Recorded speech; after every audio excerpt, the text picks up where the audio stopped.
yes, there's a world where agents running, doing things without any control, and that might be the future. I think that's a huge risk. It's fundamentally not going to deliver the outcomes you want. I think from a change management perspective as well, we can add AI to processes. How does AI allow us to reimagine how we do business, how we do things, both for customers externally, but also our internal processes? So the adoption challenge is definitely the big one in the industry. And if people can see people innovating, if you can surface that work in a collaboration environment where others can see, oh, they're working in that way, brilliant, rather than chat assistants, you're going to take people on that journey because you've got to win hearts and minds. You've got to take people along that journey.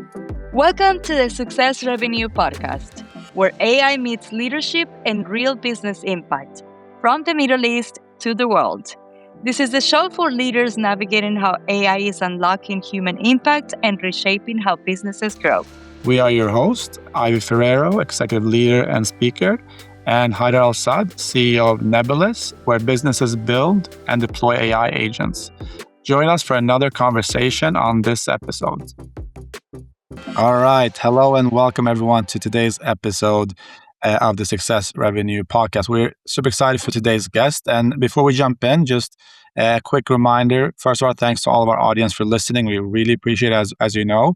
So don't forget to follow us, subscribe, give us that 5-star rating on YouTube, Spotify, Apple Podcasts, wherever you might be listening.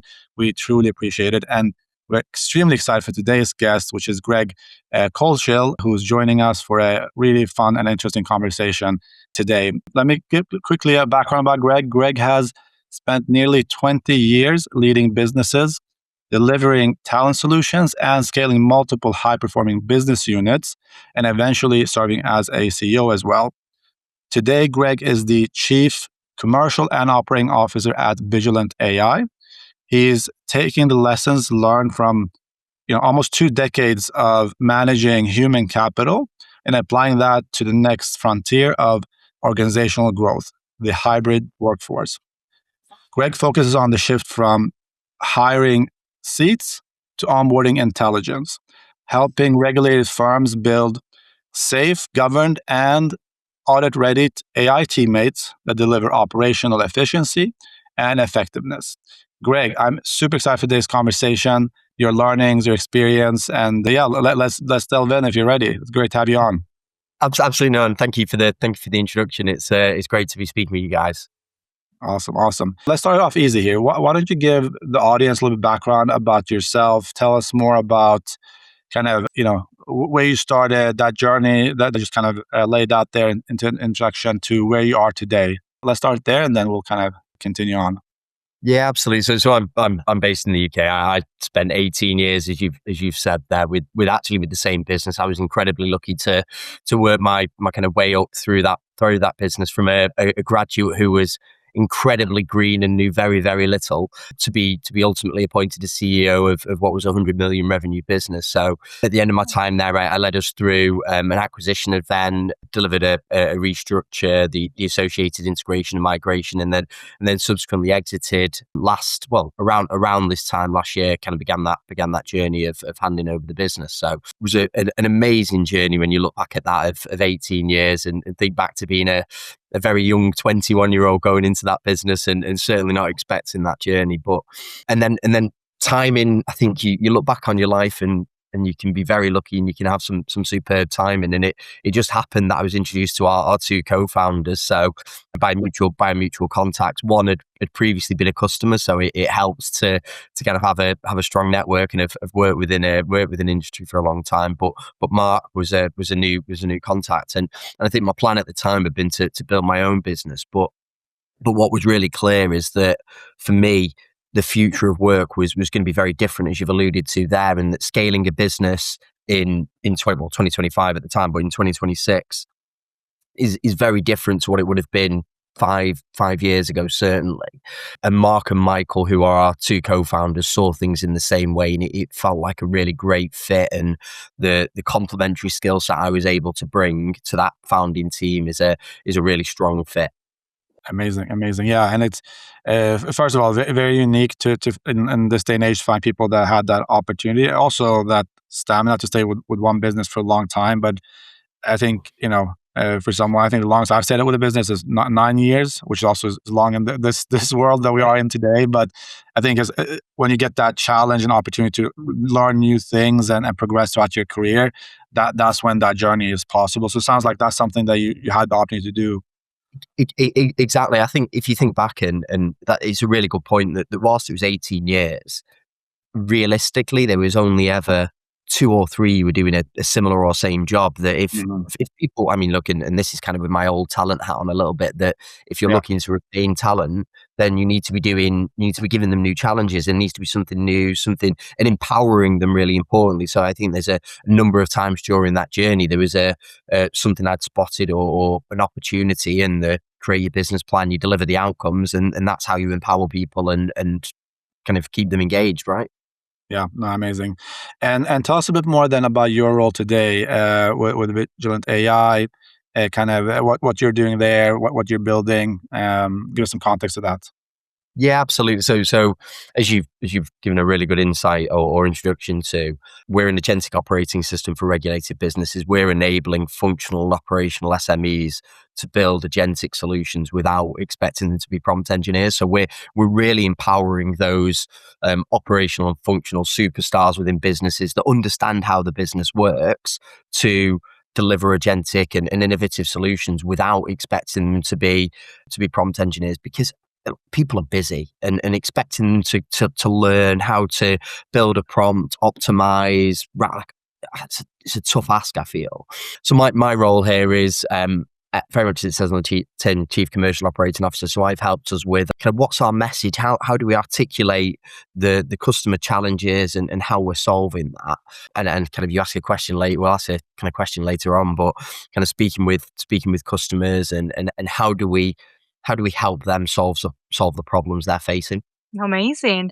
And Greg, I'm kind of curious, when you're evaluating whether a business is generally AI ready versus they're just like AI curious, what are the 2 or 3 signals that tell you the truth, regardless of what leadership is saying in the room? Because now everybody wants to implement AI, but what really are the signals that tell you when a business is ready?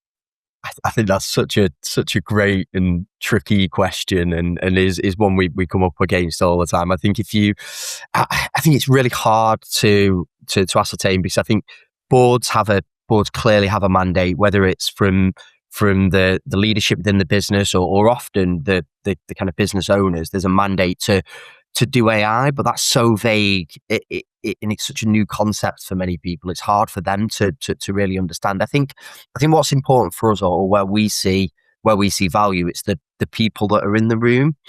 We don't see this as necessarily as a technology problem. That the technology is fantastic, but this is more of an operational problem and an adoption challenge. So if we're just speaking with the CTO, or there's no exec sponsorship in there, then I think they're the areas where it's someone I'd love to learn more, but I don't think there's that intent to execute in the same way. Whereas if you're talking to senior operational leaders or senior functional leaders who can really see the benefit of how can they use AI to either generate efficiency, which is the obvious one, or really importantly, effectiveness, then that's what we look for. Those people who are really feeling the pain, who are feeling the constraints, or are looking at, well, actually, how can I enable growth, but not do so in the linear fashion, or the old school fashion of we'll just throw headcount at it. Oh, got it. Well, yeah, that completely makes sense. And in regards to Vigilant AI, what I've seen is that the company is built around the idea that protection needs to happen in real time, not later on in some sort of like review queue. So what does that philosophy change about how a regulated business has to think about AI deployment? And look, I think this is a great question, and it actually links to the genesis of the business. So Mark, one of our co-founders, was an ex-partner at BCG, had been going to banks, getting the board super excited about AI and AI strategy. But and you'll have seen all the research around this, but getting things from pilot to production had been incredibly difficult.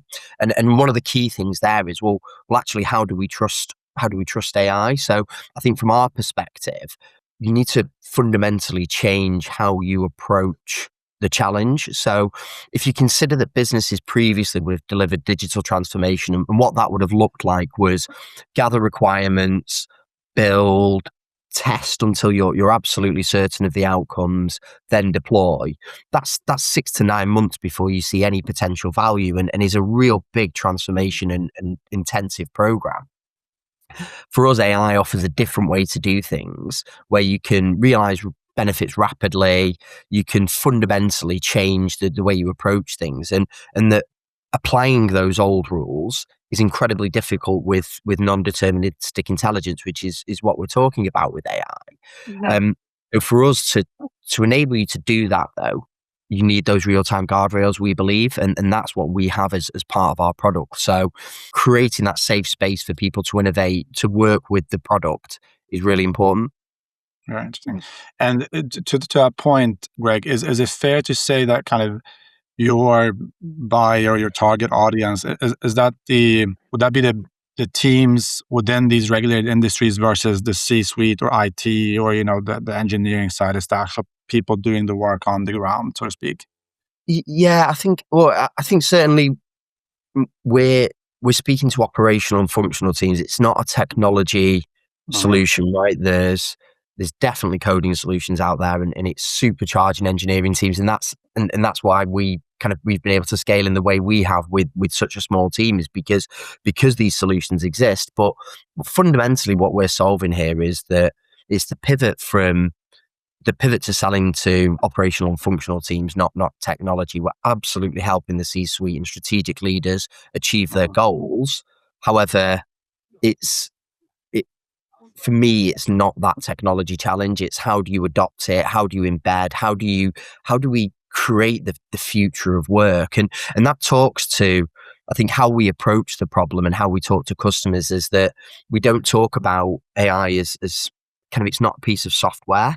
We encourage people to consider it as you would a new human starter. So if you hired a new person, even if they're coming from a direct competitor and it's superb, you're still going to onboard them with your policies and your procedures. You're going to work with them to say, well, actually, this is how we do things here. This is how we improve your work. And then you trust and scale the outputs. So that for me is very much an operational challenge. And what we'd say to people is that the AI needs HR, not IT necessarily. Mm-hmm. Yeah, no, that makes sense. That makes sense. And we're going more toward that, right? As you talked about the hybrid workforce and kind of that pairing of agents and humans within the processes and workflows of organizations. So I think that's very much in line. And I mean, with that in mind, though, you post a lot about things that you've learned over the last 12 months and beyond when it comes to AI. And as you're talking, I'm also thinking about the piece about trust, right? How you're building trust with the buyers, with the organization, especially in these regulated industries. Personally, I have a lot of, because what I do, the day job, so to speak, is focused all on regulated industries within the space. And so I know there's challenges that you're probably facing when it comes to trust, compliance, governance, and these different things that will come centrally from the organization, right? How do you, so what have you learned in general over the last 12, 18 months within this space, but also maybe there's some surprises in that, but also like how does that also relate to this piece about creating and building trust within the organization around these types of solutions, right? Yeah, absolutely. I mean, there's kind of two questions in there, isn't there? I think the last 12 months have been interesting. You think back in, we kind of alluded to it earlier on, that I'd spent 18 years within a business, and you kind of know everything just by kind of reflex almost, whereas you learn at the edge of comfort, and that's certainly where I've spent the last 12 months being really lucky, working with some incredibly intelligent people that really understand the technical and conceptual problems. But equally, I think we've been able to apply it to a framework that people understand. So you think about, I touched on non-deterministic intelligence, and that sounds like a really new concept, but fundamentally, we've been managing non-deterministic intelligence for years. We've been managing humans, and it's the same premise. So I think learning to apply, I think one of the biggest learnings for me, or surprises maybe even, is that what's been really important is being able to articulate what is a new concept, challenge, thing to others in the terms that they understand or the terms that they're more used to. And I think that's been a really important conceptual journey to take customers and people on to help them with the challenges that they're seeing. I think in regards to your other question around trust, this is the big thing in the industry, right? Is that we're trying to take people on a journey from chat assistants to true collaborative industry or company wide teammates, and we use that language very, very purposefully. And that to do that, there's a number of things you need. You need to have. We're really lucky that the people that are within this business have spent a long time within the industry. So Mark and Michael. Mark was an ex-director of a Big Four bank, has been a partner at consulting firms. Michael was most recently Chief Product Officer and architect at Cap One. So you've got some real industry credibility that fundamentally understand the challenges that our customers are facing.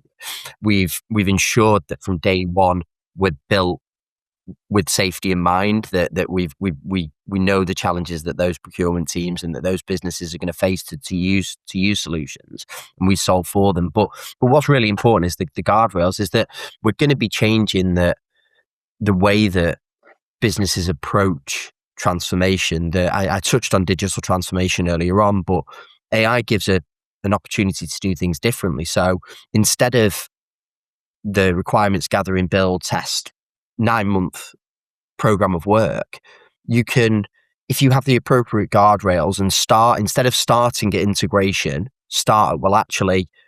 we'll bring the data in there like just more manually, you can get huge benefits. So for instance, a customer of ours was live with a solution within complaints within a fintech lender.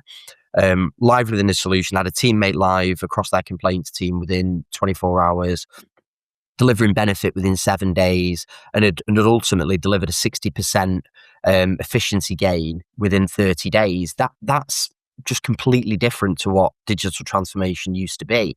And what was really important as part of that, we've touched on efficiency, but the effectiveness point is that their QA team then assured that the outcomes had improved as well. So there's a customer angle here as well. So yeah, I think it's a really exciting time in terms of how businesses can approach change. Yeah, I couldn't agree more. Very exciting times. And Greg, I was yesterday we were recording another podcast episode where the whole topic of change management came up, right? Because there's a version of AI adoption that looks bold on the outside. It looks very sexy. We've got new tools, new language, a dedicated task force, and there's this like white space of potential. But then nothing actually happens. So from your perspective, what are you seeing most often being the underneath problem within that performance? Is change management has anything to do with it?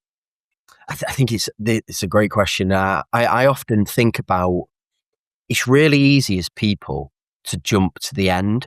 There's definitely agentic levels, and actually trying to jump and skip through them is a really difficult thing to do, and actually in many ways is a recipe for disaster. That yes, there's a world where we've got agents doing things without any control and or without any oversight, and that might be the future. But if you try to go from kind of day one to there straight away, I think that's a huge risk, and is fundamentally not going to deliver the outcomes you want. I think from a change management perspective as well, it's really interesting that you can think we can add AI to processes, and that's fine, it will deliver some benefits, but the true benefit in the long run is, well, actually, how does AI allow us to reimagine how we do business, how we do things, both for customers externally, but also our internal processes? So I think from a change management perspective, it's not straightforward, because we're not just talking about CRM upgrade. This is a fundamentally different way to do business. The adoption challenge is definitely the big one in the industry. And if you look at what McKinsey, BCG, et cetera, are writing about at the moment, it's definitely that adoption challenge. How we're solving it is we're creating a safe space. We're enabling the functional SMEs to to innovate without technology at first. Go to them once you've proved the controls, but get those guys kind of getting benefit first. And then what I think is really important is if you think about people generally, a bit of a poor saying maybe, but people will be what they can see. And if people can see people innovate, and if you can surface that work in a collaboration environment where others can see, oh, they're working in that way, brilliant, rather than chat assistants, you're going to take people on that journey, because that, and it definitely is a journey. You've got to win hearts and minds. You've got to take people along that journey. I agree. And now let's go to the future. 5 years from now, which role inside a regulated financial institution do you think will look most different, and which role will matter more than it does today? Maybe in ways that we're still not seeing yet.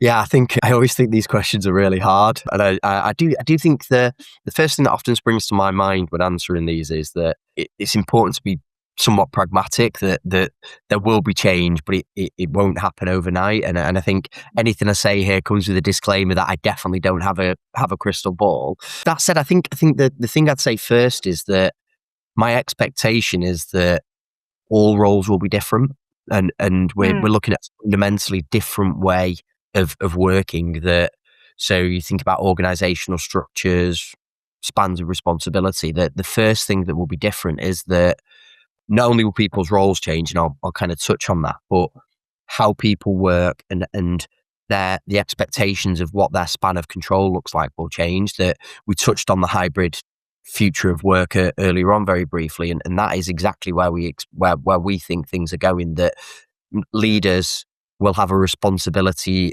for AI and human teammates, and we'll have to, and we're beginning to see this already in the industry, but we'll have to manage, coach, improve both human and AI teammates in the same way they do for humans at the moment. But I think all roles will change. I think you look at, for instance, a customer leader will instead of worrying about backlogs and capacity, we'll be looking at, well, actually, what's experience quality?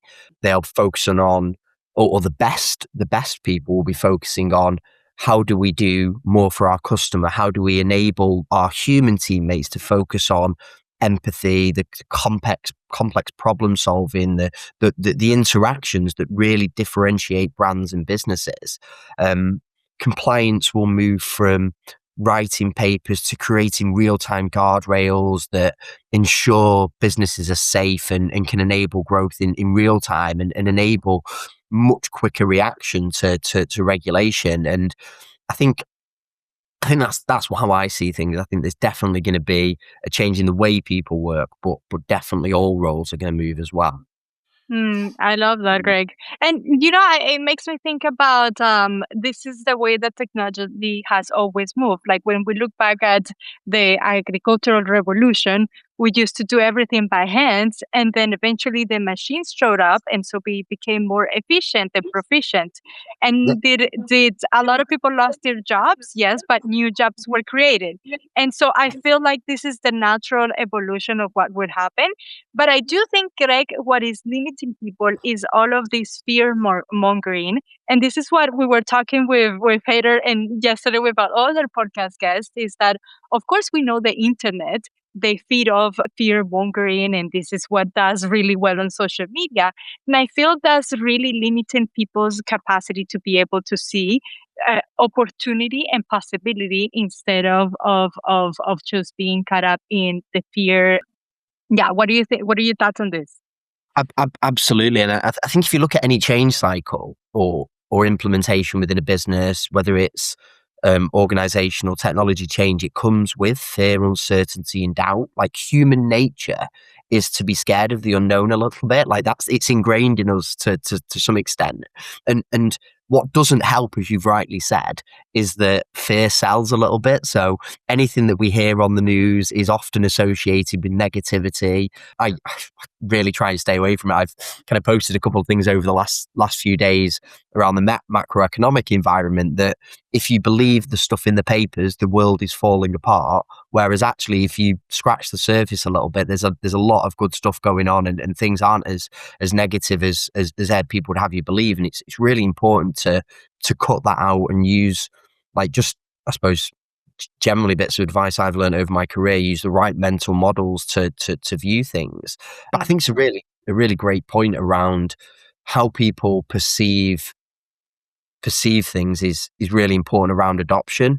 That if people are concerned about this, then they're not going to lean into it. But those that do, and I think in the same way, there's a little story by Mark Cuban from the early 90s around the kind of advent of the computer, and that he went into someone's office, and I forget the exact kind of words in there almost, but, oh, well, these things won't take off. And it's the same premise now, right? That we don't, the things that we don't understand, we fear a little bit. But if we just try and apply those, and it goes back to my earlier point, if we try and apply frameworks or mental models that we already understand to something new, then it helps us take it on, and it helps us accept it. Yeah, I love that. And Greg, as a follow-up to this question, what would be your advice if you were advising a senior operator in financial services, let's say, someone who has been excellent at their job for like 15 years, but feels genuinely uncertain about what AI means for the next decade? What would you tell them to do first? I think the first thing is, you've got to take that step away from being uncertain, because I don't think people can be uncertain. I think I am 100% confident, as we've kind of touched on, that AI will change the way we work. And I kind of referenced the computer, like, in the same way that did, and change, to your point, change jobs, change the way people work, but we'll do it much faster. That said, I think those people that you've just touched on there, those with 15 years, or I don't know, even kind of 5+ years experience, that really understand the job, that understand how businesses work, are vital to businesses. So they have a huge opportunity, and actually they're the people that we're almost best designed to help, that they understand the existing processes. If they can get the right mental mindset to begin to innovate without expecting them to become prompt engineers, because if we're expecting those people that are operational SMEs that have not only extremely busy, as I've referenced, but all this knowledge around how the business works, their customers, all of this good stuff, we're expecting them to try and be prompt engineers as well. We're doing it wrong. But they have a unique opportunity that they fundamentally understand how the business works, the opportunity, the way they can do things. If they can go on that journey, they can make such a big difference, and how you can unlock all of that knowledge is key. And I think the other side of that is that I think businesses have a responsibility to those people to make those, or to help those expert operators succeed by giving them tools and the ability to innovate, rather than expecting them to. If you think about the breakdown of that knowledge to maybe a business analyst, to then technology, to then solution, there's a lot of information lost throughout that. So if you can enable those people to innovate at source, businesses have a huge opportunity. So how they're able to do that is key. Yeah, that's super interesting, and I agree totally with that, because that's the challenge, right? That kind of reallocation of skill sets and knowledge and these things. And I mean, maybe like if you take a global, a macro view on this, right? Like looking at, I think this is a fundamental challenge, and you obviously, with your background, understanding human capital and the people side of things, now understanding the AI thing, right? So truly the hybrid knowledge that we're speaking about there. How do you kind of see all this kind of shifting over the coming years, right? Like how are businesses going to adapt? You mentioned some things now. How are workers going to adapt? How are people going to, position themselves when it comes to education versus practical experience versus the 10 million things out there that you can, AI courses online and cloud skills and whatever it might be, right? How is this shift going to continue taking place?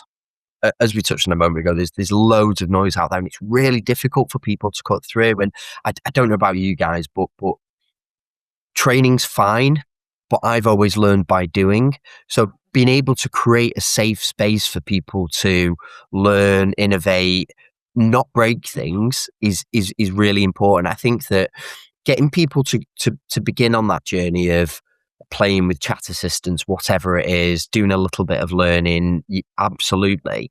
But if we're sending our operational experts who are incredibly busy, as we've said, day in, day out, on a call, like I'm sure we've all been there, right? That you're doing your day job, you're really busy, and then someone in the business comes and says, "Here's a training course," and you're like, you know it's great, you know it's important, you know it's well-meaning, but we're laughing because we've all been there, and you're like, "Oh no, this is going to set me back 2 weeks," kind of thing. It's a really big ask, and we're talking about a complex problem. So instead of approaching it like that, I think there's a world where well, actually, how do we do things in a way people understand? And well, or certainly that's how we're trying to do things. Is well, okay, so if I'm a really busy person at the moment, what's my go-to? My go-to is, right, well, I need to hire another head. Bang on, right? But let's do things a little bit differently. So instead of hiring another head, how can I maybe use AI? Right. If we're expecting people to learn, they're going to have to build a prompt into, like, that's not going to happen, right? So instead, what we've done is we've created a solution that interacts with them in the same way they might a consultant, a Big Four consultant, right? So tell me about your problems. Where's the friction? We've then got our recruiter that will build the solution. The teammate does the work. And then, as we've kind of touched on, we've got the guardrails and then we have a manager that continuously improves this. So I think that it's, how do you remove the heavy lifting, as we've kind of touched on a couple of times, but the heavy lifting for operational SMEs to innovate without expecting them to go on a 3-week training course and then be behind and it gets put in the drawer down here and never gets looked at. We've all done this, right? So I think that for me is the key, is that I learn by doing, creating the frameworks and things people understand exist currently to do things. No, I agree with that. No, I think that's a great approach to it. And yeah, like you said, we've all been there in terms of take this course or this thing, or even just for our own teams over the years. Like, hey, we need to It's do all this. well needed. Yeah. It's there to do it, but it's at scale, especially, it's hard, right? Like to get people to buy into it because they have a lot of other stuff to get done, right? That's just the true nature of being out in the real world, right? Versus on paper planning for something. But one thing, because you mentioned this a couple of times throughout the conversation, mental models, right? And applying the right mental models to different situations, different ways of thinking. I'm curious, if you would share one or two of the mental models that you apply a lot, that you rely on for the audience to learn from, which one or two would you pick out? And can you just tell us more about those? From an AI perspective or kind of more generally? Just in general, I'm curious about what you use Yeah. to help you get to where you got today. Yeah, I think there's a few that I'm smiling because the teams that I've worked with over the years will have heard these in an innumerable amount of times. So I think focusing on what you can control is really important. And I think about the journey we're on as in a startup, and Ivy kind of mentioned about the world at large and the negative news. So you kind of have circle of control, circle of concern, circle of influence, circle of concern, and then after that so really focusing on what you can control is really important. Not necessarily the outcomes, but the inputs. I think that you really makes a big difference. Yeah, I think that's one that I've always, from being quite young and having a coach that helped us at my old place and has helped me a lot throughout my career. Actually, he's been a great guy. That's a really important one, I think, especially as Ivy mentioned in the current world, that circle of control is a really important one. Yeah, no, I like that as well. I think what we said there as well about you can control the inputs, right? The outcomes you can rarely control, but you can control what goes into what you're doing at least, and then the chips fall where they may at that point. But I think that gets lost a lot of times, especially I think for young people or young leaders stepping into certain positions at the first time they think they can control the outcome and go all in on that versus actually thinking about where's the input, what can I impact, influence, control, and focusing there. Absolutely. Yeah. Awesome. Well, Greg, this has been an amazing conversation so far. And what we like to do at this stage, towards the end of our conversations, is do a rapid fire round as well with some questions and quick answers. So how do you feel? Are you ready for that piece? I'm ready. Let's Excellent. go. We'll keep it. We won't make it too hard. We won't make it too hard here. All right, but let's get us started here with the first one, and that is the biggest opportunity with AI right now is innovation. I think the future isn't doing the same work or processes with AI. It's reimagining them to create competitive advantages. Awesome. And the biggest risk with AI right now is? Oh, that's a really big question. I'm going to try and answer it quickly, but that's a huge question. I think at large, it's probably cybersecurity based on the Anthropic Mythos news recently. I think it would be wrong for me not to mention that. I saw something about kind of the UK banks are getting access to it. I think that is mind-blowing and these are the risks that we talk about, right? But I think aligned to what we're doing more and the customers we're talking to, I think it's almost opportunity cost. So not taking action, almost the concern of, well, the what if, or treating the problem as a technology one with those traditional timelines we've touched on, that I think doing nothing is almost more dangerous than waiting and trying to do it as an IT program. Very cool. Very cool. Okay, so next question here then. Let's pretend we have a time machine and we fast forward 12 months into the future here, and you're sitting there looking back at that year that just passed.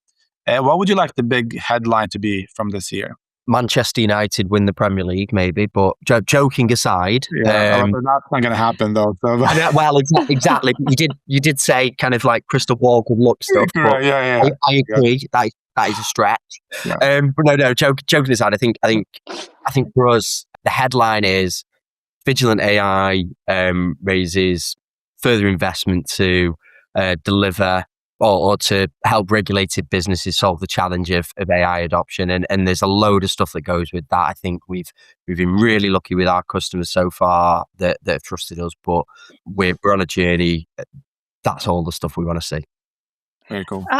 How much money did you raise? We gotta be specific about these things. Well, we raised our pre-seed last year. We will be talking to people this year. So we have some ambitious growth plans to deliver. I think it's an exciting proposition. So in line with what others have is probably what I'd answer that to be slightly cool.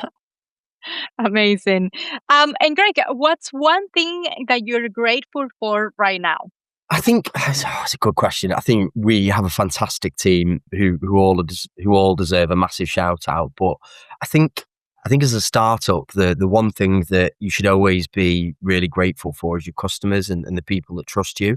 That as a new startup, to some extent, you're relying on trust, and certainly I reflect quite often that I'm grateful to the people that over the years I've built relationships with that trust you.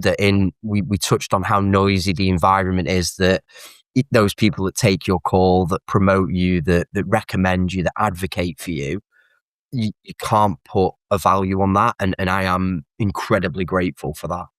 Amazing. And last one from me, what's one word you want this year to be about? Growth or success, both. I love it. Words. Amazing. Awesome, Greg. Thank you so much for joining us today. It's been such a pleasure having you on and having this amazing conversation. Thank you again. And for everyone listening, like we said, thank you for listening in every week. And we look forward to this episode coming out here soon. Thank you for having me on. It's been great speaking to you guys. Thank you for listening to this episode of the Success Revenue Podcast. Don't forget to like and subscribe on YouTube, and also give us a 5-star rating on Spotify, Apple, or wherever you get your podcasts.